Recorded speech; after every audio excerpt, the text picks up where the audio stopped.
tackling issue, you know, you're going to have more one-on-one tackling.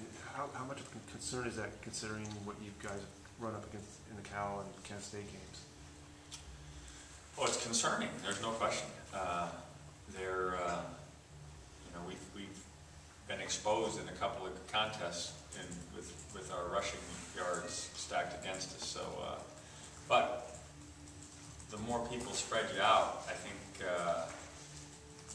maybe the better off we are. You know, because we're a little bit more athletic and it's not such a point of the attack deal. At least that's my hope. If I kind of cut your season in half, are you looking at it as like a first half and second half type of deal? Or? Oh, I think well, clearly we've got 6 games left, but I never look at it as a half a season. I look at it as the next challenge, and this obviously is the next challenge.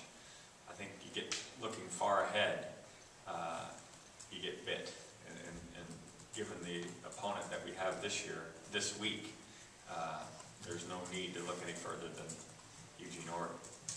How would you grade the team after 6 games? I think some things have been better than expected, and some things haven't been what we expected. You know, I mean, we're 3-3. We're a 500 team. There are those that would have said we've been less than that, and there are those that would hoped we'd be better than that, me included among that. But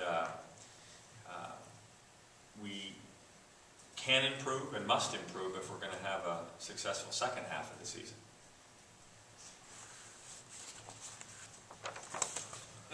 How nicked up is Akeem Ayers? Is he still a little injured, or is he fully recovered now, or close? I think Akeem's healthy. I think you know, there's bumps and bruises that go along in this game, and we don't necessarily enjoy the depth that maybe some of our opponents do. So we have to address that in the way we practice and make sure that we try to get as fresh as we can to the ball game. Would you say he was as effective in the last couple of games as he was before that, say in the Texas game? And was he hindered by being a little nicked up? Is it that they're scheming against him better? I think probably a little of both of that, you know. But obviously the extra days off hopefully have cured what's ailed him, and I expect him to be 100% for Thursday night. You have Sheldon listed as an or. I mean, is there a chance he's going to play in this game? Or? I haven't ruled him out. But I would say questionable. How does that affect your cornerback situation? You seem to have kind of adapted this year. Right. We have Andrew Abbott and Aaron Hester and Courtney Binding all ready to go, and then we have some emergency plans. With Nelson and now Josh unavailable, or Nelson probably unavailable, Josh definitely unavailable for this game, Jerry Rice Jr., is he going to maybe get some snaps?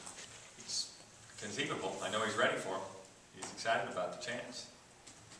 Who can flop receivers to that spot? Taylor can. Taylor can, yeah. And Randall could if fast. There's no question that Randall could handle that. What does a guy need to play in that spot? The speed issue? Well, you need to know exactly what to do. Obviously, the playbook, but I don't think it's that different in terms of the requirements from a personnel standpoint. I don't think it's that different. The position isn't all. No, I don't think so. Not in our offense currently.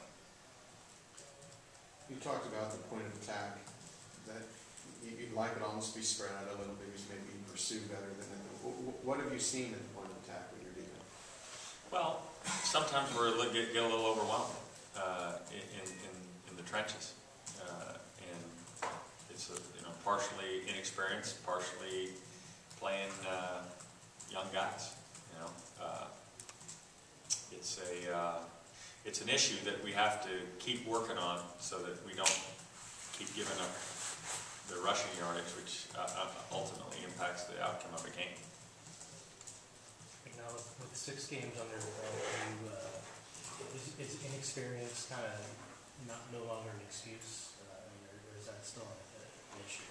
I think inexperience should begin to wane. I mean, guys have played enough now to know what to do. The question is, are we asking them to do what they're capable of doing? And that's what we have to keep addressing, making sure that we're putting guys in positions where they have a chance to be successful. When Oregon's discussed, it seems like everyone always talks about their offense.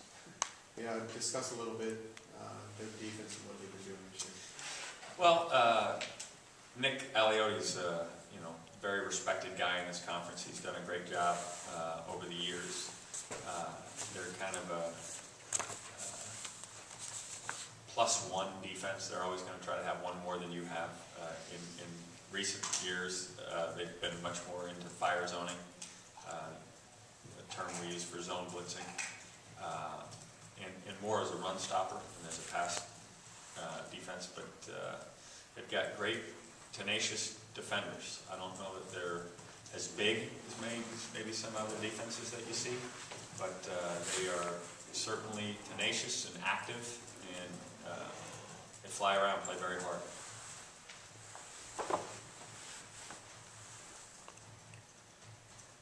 After the Cal game, Kevin used the phrase "out of sync" to describe how he felt about the pass offense sometimes.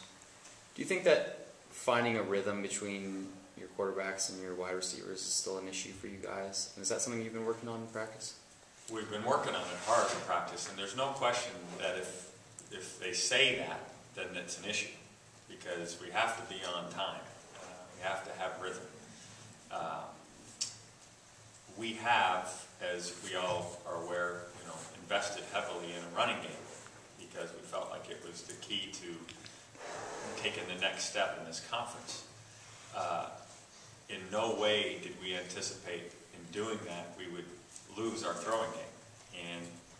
But if you go back and you look at what actually has taken place, I don't think it's hard to figure out why we're out of sync of sorts. Kevin Prince missed all of training camp.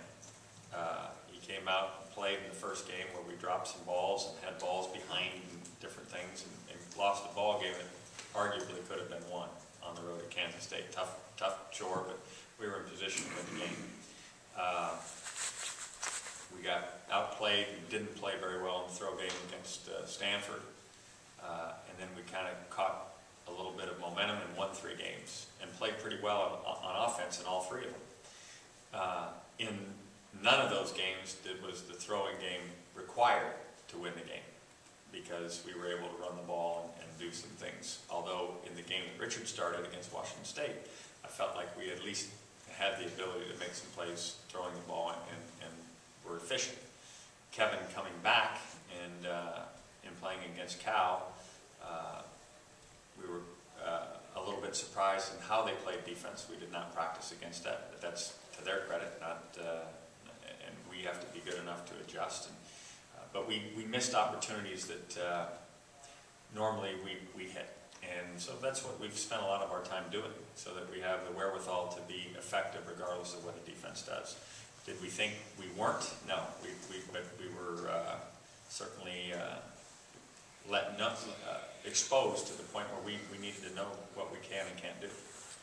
What about those in-game situations, though? Because I think against Stanford and Cal, Richard came in at the end to finish off those games. Does that make you wary of doing those in-game switches if one of your issues could be that the wide receiver core feels out of sync? No, that's not it. Excuse me, I'm going to sneeze. That's not an issue. That's not an issue. Sorry. The issue, no, the wide receivers work enough with both quarterbacks that's not going to cause the out of sync deal. Really, it gets down to at its core, protection. If your protection isn't such that you can stand in there and go from first choice to second choice and hopefully all the way to third choice, then things get out of sync. And we have not been terrific in protection. We're working hard to try to shore that up. But in games where things get out of hand, as they did in both Cal and Stanford, where the score gets one-sided and to get back into the game you have to get some chunks of yardage in a hurry, then you get yourself in a one-dimensional game, and now you're in trouble, given where we are currently. So we've got to work so that we can play in that kind of offense and still be effective.